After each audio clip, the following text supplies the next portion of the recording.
नमस्कार. श्री स्वामी समर्थ. आपले धार्मिक संग्रह व कथा या आपल्या यूट्यूब चॅनलवर स्वागत आहे. आजच्या व्हिडिओमध्ये आपण नरक चतुर्दशी कथा ऐकणार आहोत. त्यासाठी व्हिडिओ शेवटपर्यंत नक्की ऐका. व्हिडिओ आवडला तर व्हिडिओला लाईक आणि कमेंट नक्की करा. चॅनलवर नवीन असाल तर चॅनलला सबस्क्राईब करा आणि बेल आयकॉनला प्रेस करायला विसरू नका. चला तर मग आजच्या कथेला सुरुवात करू.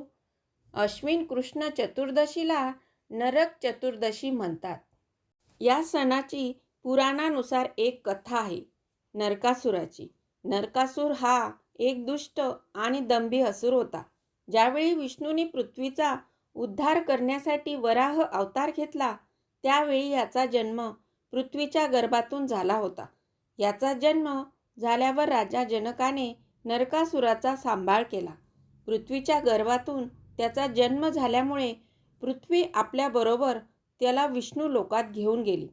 विष्णूंनी त्याला प्राग्ज्योतिषपूर राजाचे कारभार सांभाळायला सांगितले. श्री विष्णूंनी त्याला एक दुभेत रथ दिला होता. नरकासूर हा मथुरा नरेश कंस याचा मित्र होता. नरकासुराचा लग्न विदर्भेच्या राजकन्या मायाशी झाले होते. नरकासुराने आपले राज्य काही काळ व्यवस्थित केले, पण त्याची मैत्री बाणासुराशी होती. त्यामुळे त्याच्या संगतीत राहून तो लोकांवर अत्याचार करायचा. सर्वीकडे त्याने आपल्या अत्याचाराने उच्छाद मांडला होता.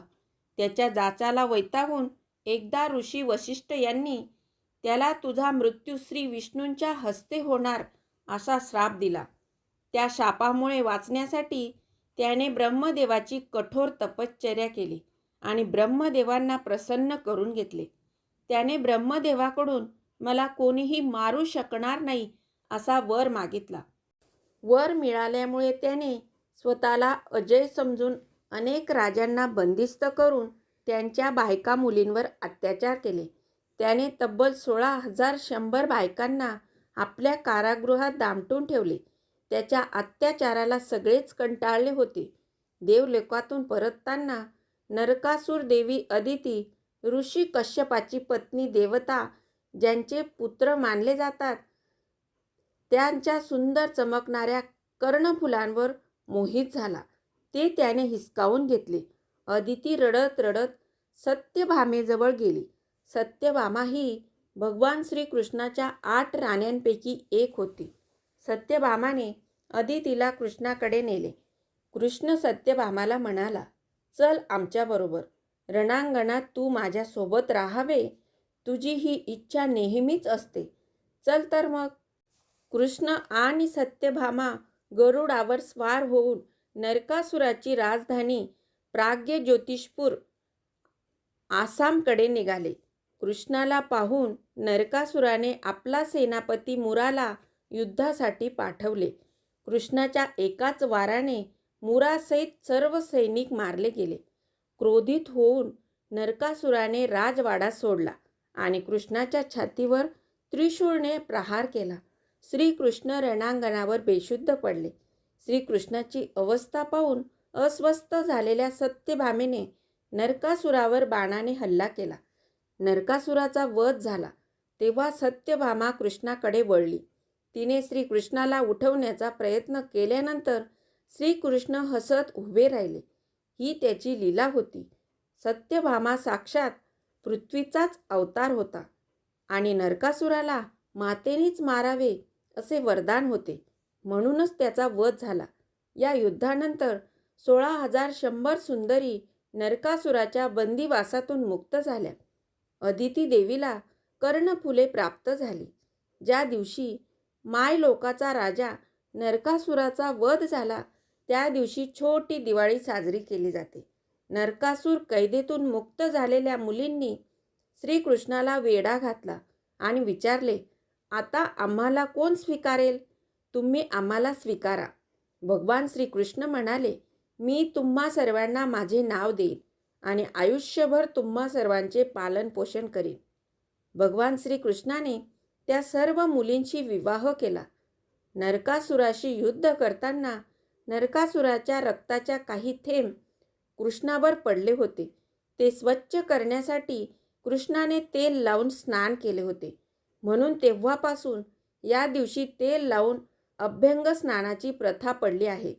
नरकासुराचा अंत झाल्यावर त्याच्या आईने म्हणजेच पृथ्वी देवीने सर्वांना सांगितले की कोणीही त्यांच्यासाठी शोक करू नये. याउलट हा दिवस आनंदाने सण म्हणून साजरा करायचा. त्यावेळपासून नरक चतुर्दशीचा सण साजरा करण्यात येतो. या दिवशी तेल लावून उठण्याने अभ्यंग स्नान करण्याची प्रथा आहे. या दिवशी लवकर उठून अभ्यंग स्नान केल्याने सर्व संकटे दूर होतात असे म्हटले जाते. दक्षिण भारतातही या दिवशी वामन पूजा केली जाते. या दिवशी राजा बली म्हणजेच महाबली याला भगवान विष्णूने दरवर्षी वामन अवतारात भेट देण्याचा आशीर्वाद दिला. यासाठी वामन पूजा केली जाते. अनुसराज बली म्हणाले, हे देवा, कार्तिक कृष्ण त्रयोदशी ते अमावस्या या कालावधीत तू माझी संपूर्ण पृथ्वी मोजली आहेस.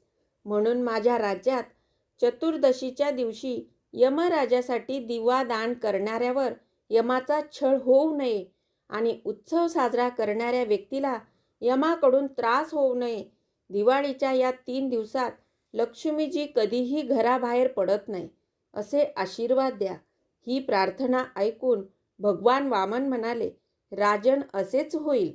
तथास्तु. भगवान वामनाने राजा बलीला दिलेल्या या वरदानानंतर नरक चतुर्दशीच्या दिवशी यमराजाचे व्रत, पूजा आणि दीपदान करण्याची प्रथा सुरू झाली. तिसरी कथा अशी आहे की रंती देव नावाचा एक धार्मिक राजा होता. त्याने अजाणतेपणे कोणतेही पाप केले नव्हते. तरीही जेव्हा मृत्यूची वेळ आली तेव्हा यमदूत त्याला नरकात घेऊन गेले. राजा म्हणाले की कृपया माझ्यावर दया करा आणि मला सांगा की माझ्या हातून असा कोणता गुन्हा घडला की ज्यामुळे मला नरकात जावे लागले. हे ऐकून यमदूत म्हणाले, हे राजा, एकदा एक ब्राह्मण तुझ्या दारी आला होता, पण त्याला तुझ्या दारी काहीही मिळालं नाही. तो तुझ्या दारातून उपाशी पोटी परतला. त्या पापकर्माचे हे फळ आहे.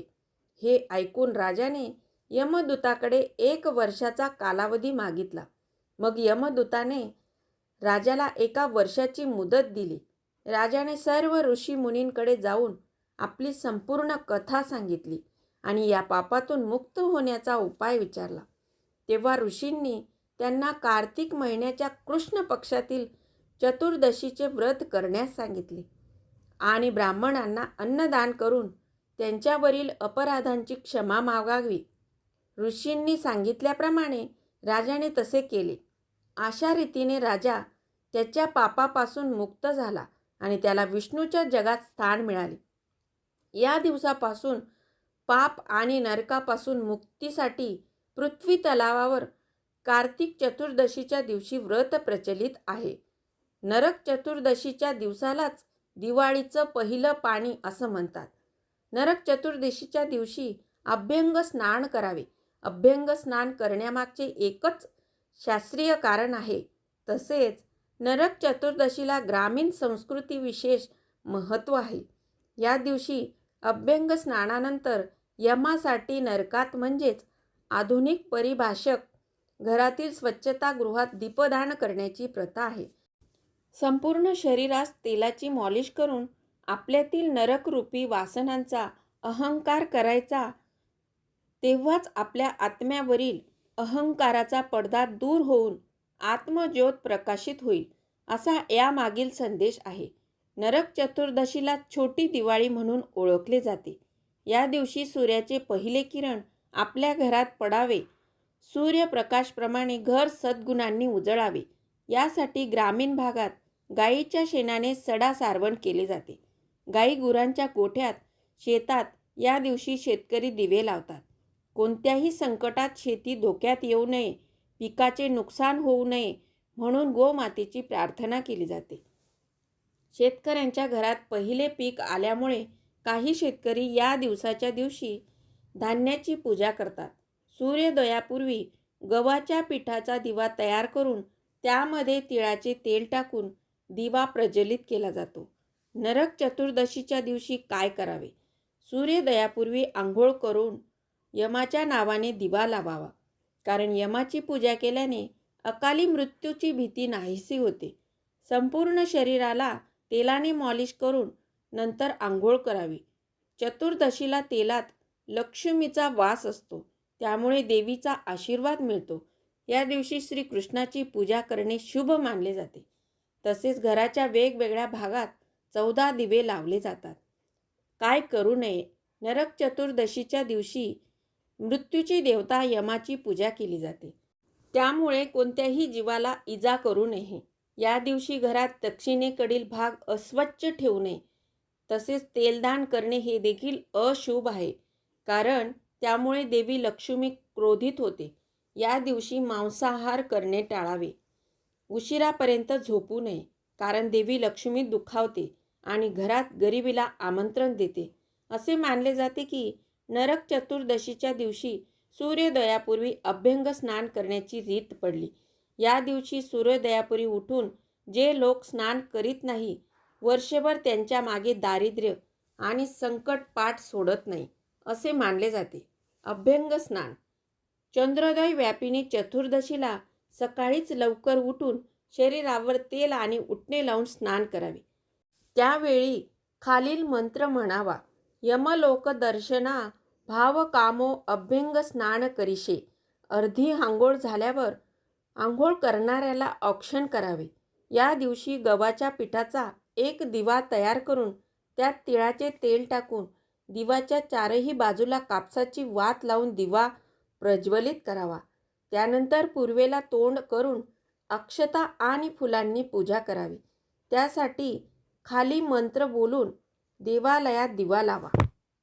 दत्तो दीपः चतुर्दश्याम नरक प्रीतये मया. चतुः वर्ती समायु सर्व पापानुत्तये.